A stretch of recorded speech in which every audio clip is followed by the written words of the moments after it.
Alright, what's going on, guys? So today I'm going to bring you a little exhaust video. We're going to compare my touring AWE exhaust to a friend who has the track exhaust.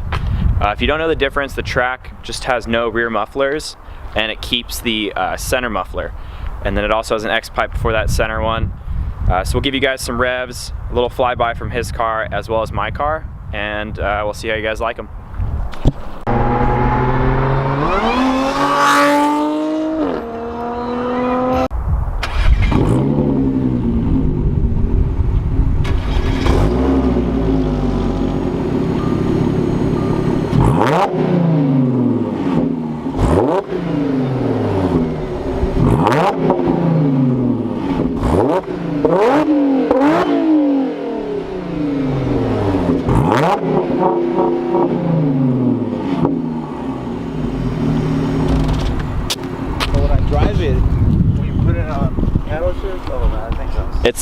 It sounded good on the flyby.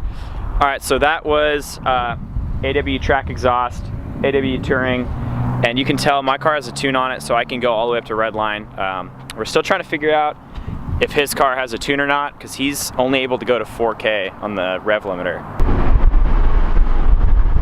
Hello. This thing's so cool.